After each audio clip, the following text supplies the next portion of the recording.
Eagle brand cigarettes, the mildest, smoothest brand of smoking tobacco in the land, brings you Hidden Harbor Mysteries. Revealed, the sinister Mistress Penumbra and her violent she-army are behind the terrifying attacks on the institutions of Hidden Harbor. But what is their real goal? With the Femme Phantom's secret identity exposed, how will socialite Barbara Wilson stop Penumbra and her gang from completing their murderous mission, while keeping her identity, as well as those of her loyal associates, from being shared with the public and, worse, Hidden Harbor's criminal underworld? We'll find out in a moment, but first... Friends, would you choose bitter over better? That's the question millions of Americans ask themselves when they pick the tobacco brand to carry them through the day. And more Americans than ever before are answering better by picking Eagle brand cigarettes. From doctors to lawyers to Indian chiefs, you'll find Eagle brand in their pockets and pouches, and maybe even a papoose or two. So make the smooth, refreshing choice, Eagle brand. Eagle brand is proud to bring you tonight's chapter of Hidden Harbor Mysteries, entitled Out of Shadow into Darkness. While she was able to calm the fears of her city using a newfound psychic energy, the Femme Phantom found herself exposed when the dark Mistress Penumbra demonstrated that she, too, had the power of mental telepathy. While the Phantom's secrets were revealed, so too were some of Penumbra's. To avoid suspicion, our heroes have turned to a private detective with ties to the city's underworld to investigate what they believe is the secret lair of their dark adversary. As we join our story, Detective Frank Horn is in disguise as a member of the Homeland Watch, checking into the Alraune Building, home to the underworld's playground, Club Penumbra. And then all of a sudden, everybody in the street felt all lightheaded, and there was this voice, right?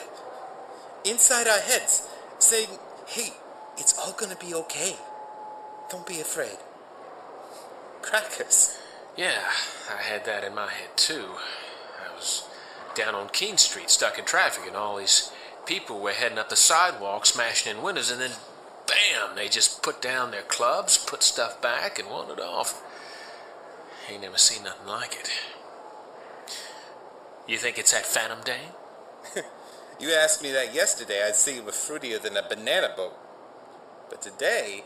Excuse me, gentlemen. Oh, hello, Watchman... Horn. Frank Horn. My credentials. And what can we do for the Homeland Watch today? Following up on old business, I have some questions related to the disappearance of the Rosenkos. Those commie agents? I thought you guys caught up to Mister and dealt with him. Yeah, well, Miss Rosenko is still at large. I was asked to check with a Mr. Greenstreet about his last conversation with them. Greenstreet? You know a Mr. Greenstreet, Sully? That name don't strike no chimes with me, Lou. Good morning, boys. Mrs. Alraune. Good morning, Miss Alraune. Ma'am? And who is this fine specimen of loyal American manhood? Frank Horn, Northeast District Auxiliary. Agnes Alraune, Mr. Horn. I own this building and several businesses therein. And how can we be of assistance to the noble watchman today? He's looking for a Mr. Greenstreet, Mrs. Alraune. Here? In my building? I should say not. He is a corpulent merchant of base pornography and peddler of filthy liaisons. Your search should begin about 10 blocks east, where the buildings are as rotten as the people who live there. I would never wish to contradict such an important and respected citizen like yourself, but, well, when we searched the Rosenko's apartments, we found some interesting notes that indicate the Rosenkos were going to meet with someone here in your offices the day they were caught by Homefront militiamen. Is that so? Perhaps we should discuss this upstairs in my office, Watchman. If it isn't too much trouble. If sharing the company of a man like you leads to trouble, I hope it's the kind we can both enjoy. None at all. If it assists the home front in any way, I see it as my duty. Boys? Yes, ma'am? Yes, ma'am? Double-check our visitor logs and tenant guest requests to see if Mr. Simon Greenstreet or any of his associates have been infesting my building over the last few weeks. Inform me immediately if you find anything. Yes, ma'am. Come along, Mr. Horn. Let me show you to my private elevator. Across town and under guard at Wilson Memorial Hospital, we find a broken man bound in casts and bandages, limbs hoisted on ropes, and a shattered face held together by a plaster mask with only narrow slits, which allow the former gang leader Michael McBrion to communicate with the outside world. Through the haze of drugs used to dull the agony of his condition, Michael watches as soft light grows from the foot of his hospital bed. Hello again, Michael. Remember me? Oh, no. Oh, yes, Michael. It looks like you've seen better days. Looks like your courting of Mr. Spittle didn't end so well. Is there a bone in your body that isn't broken? Go away. I hope Mr. Spittle is a forgiving sort of man. After all, you were only being affectionate. I guess that's what happens when your victim can fight back. What do you want? Information. I need to know about Mistress Penumbra and her plans for Hidden Harbor. Scram, Spooky. Ain't no more harm you can do to me. Heck, killing me might do me some good. Not while I think you might be redeemed. Tell me about Mistress Penumbra. Who is she? Nobody needs to know about her. If you don't know, then good for you. I see. Well then, Michael, if you won't talk to me, perhaps I can find someone who will. Fat chance of that, Toots. Ain't no man out there who can...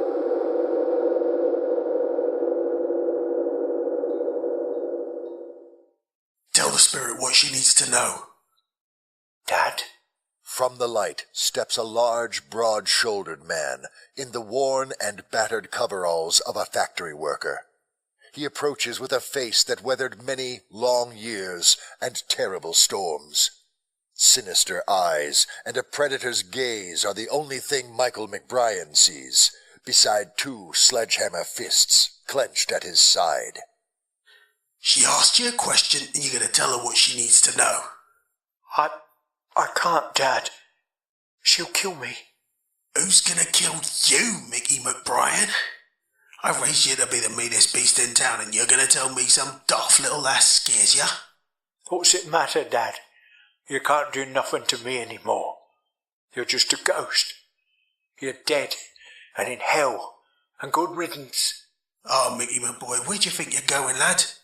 Where do you think she pulled me from, your ass? Nah, boyo, it's a lake of fire waiting for ya. Just like me.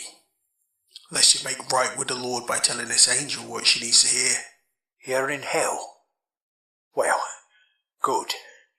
I hope the devil cuts the flesh off you before he burns you for steaks, you monster. Michael, I ain't so dead I can't put a belt to ya. You never did listen. Never did mind your betters. That's why you're running a cheap gang in Old Town when you're not sitting in jail or running from some bint with a whip. I ain't running from nothing. You don't know the mistress, and I fear her belt more than I'll ever fear you again, Dad. She would bring you back from the dead just to kill you again. And slow. She runs this town. She runs it. Pretty soon, she gonna own it too. Mistress? What's this Mary's name? She runs Club Penumbra. She sends us work. Marks to take out that don't want to work with her. She's the one who caught the Rosenkos. Had Mr. Spittle burn the body of the old man. I guess they kept his old lady for their little club dolls, maybe. I don't know. What's her game? One of my girls what works the streets says there's an army of women. All of them whores and junkies, or out of the women's prison. They say they're putting together an army. An army? Of women? For what? Do you not get the papers in hell, Dad? They've already burned the orphanage, toppled the mission house, and burned out a warehouse or two. Threw everybody into chaos, they did. The whole underworld of Hidden Harbor's up in arms about it. I think Yes, son? I think they're next. I think the crazy broad's raising an army to take over the mob in Hidden Harbor. Isn't that crazy? Girls trying to take over town. Eh, Dad? Dad? Where'd you go? Michael McBrion, thank you so much. Enjoy your stay here in the hospital. They'll take good care of you before sending you on to prison. By the way, I have a bouquet of flowers with a card from Mr. Spittle. I'll make sure that he knows they're from you, dear.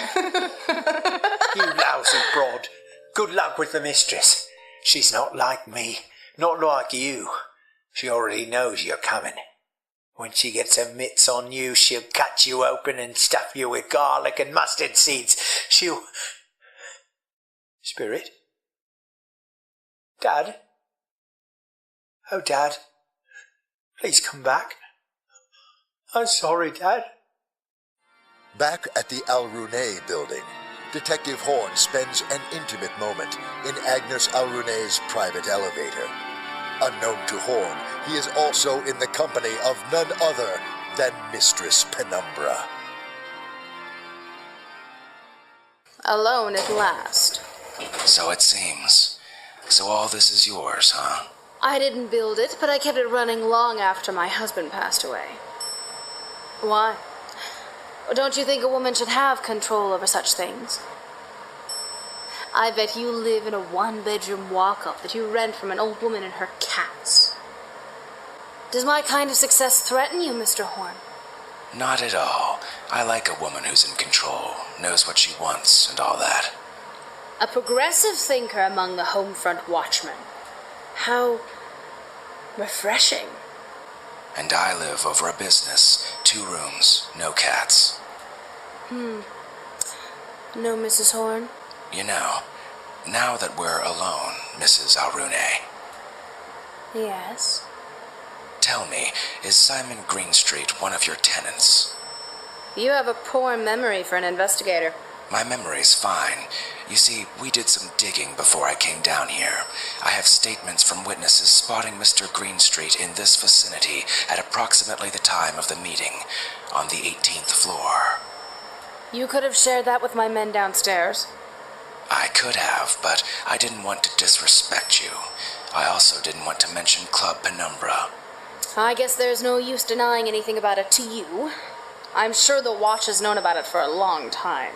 Yes, now Greenstreet. Maybe he borrowed an office. Perhaps. The 18th floor, you say? I hoped we could go straight to my penthouse, Mr. Horn, but business first. Let's take a look on 18. Come this way, Detective. What's this all about, Mrs. Alraune? I didn't see a nightclub on the register. Oh, you are new, aren't you? Surely your watch commander told you? This is Club Penumbra. Oh, of course. I'd heard about it, but I didn't think such an upstanding member of the community would be involved in such a venture. What sort of venture would that be, Mr. Horn? Maybe I'm letting the rumors color my preconceptions. Sorry. What's it all about? Follow me to the office and we can check to see if that horrible Mr. Greenstreet has ever set foot here. Club Penumbra, despite what you might believe, as it stands, if someone like him were to be sniffing around my staff... Looks like you have quite a few important people sitting around here. I'm sure you wouldn't want, say, the president of the Hidden Harbor Business Society or the vice president of First City Bank, Bishop O'Reilly, over there, rubbing elbows with human cattle merchants like him. See anything else you like, Mr. Horn? You have quite a fetching staff, Mrs. Alraune. Quite a show for a weekday morning. Men such as these are not slaves to a clock, my dear. Now, through here, and we can get to the bottom of this whole mess. Ah, good. You're here. This is Frank Horn of the Homeland Watch. He's looking for Mr. Greenstreet. Did someone call my name? Please, you came all this way. Pardon me while I trade this dreadful business attire for something more comfortable. Hello, my boy. Come and join us. I was just having my second breakfast. Simon Greenstreet. Indeed, but must I be myself? I am the only one in the room without a secret identity. Well, yours wasn't a particularly good secret, Mr. Horn. I've seen your worn little shingle hanging up in the projects for months. You couldn't even pick a false name? You know, a lot of people forget my name, especially the ones who owe me money. So maybe I just assumed I was that forgettable. Great ghosts. I'm glad you approve of my working clothes, Mr. Horn.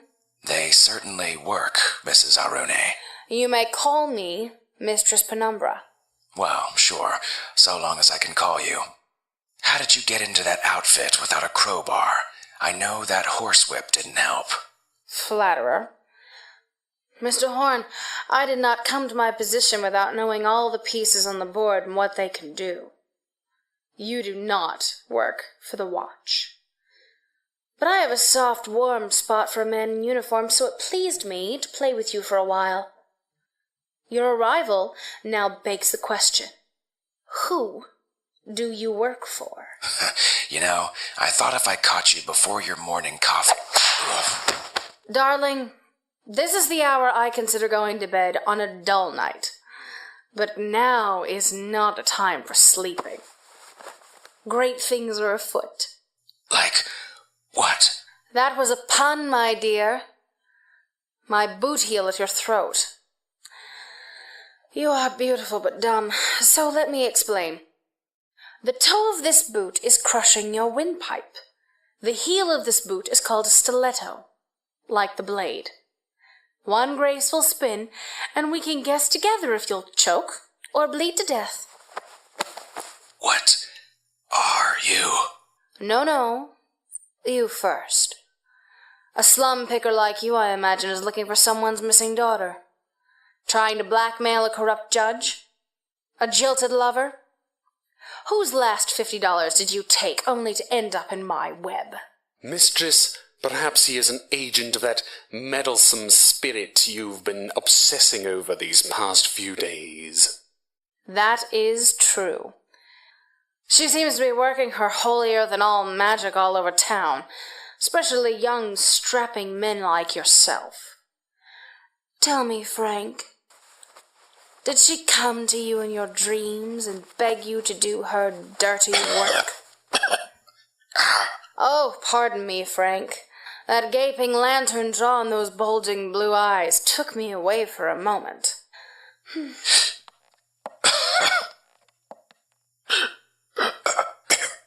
And don't go for the pistol strapped to your shin. You'll have teeth inside your brain before you could lift your dirty cuff. Now, about that horrid little angel floating about everyone's dream. Oh, how marvelous. How manly he wants us to think he is. I like a man who insists he dies on his feet. Well, my lovely brute? Angels. Angels don't bother treading on my part of town. Like you say, I'm a slum picker, and I know you very well, Penumbra. You're that sweet rumor of the thugs and pimps I scrape off my boots every night.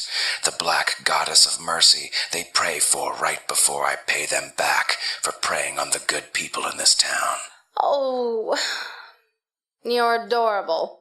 I could put you in an exhibit and take pleasure listening to you flare your nostrils and flex those gorgeous arms, and teach you the joys of calling me mistress. The view is just as exquisite from this angle, mistress. Quiet, maggot. I gotta say, I do love a woman who enjoys her work. Come in, my dear. So you're sticking by your story that this is about those undercover socialists, eh? I told you, I'm looking for the Rosenkos. There's money involved. Yeah, I'm a little desperate to pay off. Pay off. Why, what is it, Mr. Horn? You look like you've seen a ghost. You're Mishka Rosenko. No, little man. I am the Red Wolf. Oh dear, the plot thickens. Caught in a trap, what fate awaits Detective Horn in the clutches of Mistress Penumbra? Armed with the knowledge that Penumbra's gang is going after the Hidden Harbor underworld, how will the Femme Phantom and her small gang of associates put a stop to their plan? Find out tomorrow in Friday's exciting episode of Hidden Harbor Mysteries.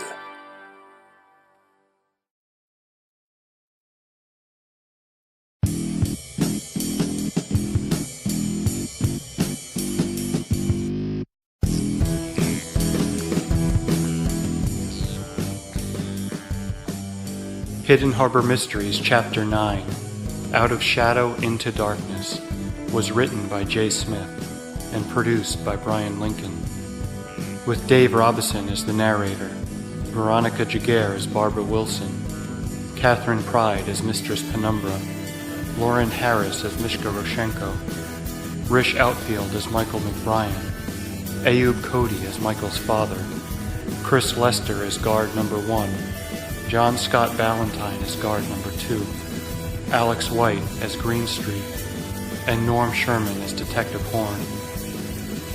This podcast is released under a Creative Commons Attribution No Derivatives 4.0 license. Closing music is Here We Go Again for the First Time by Juicy Melon Jim. This has been a Brian Lincoln production.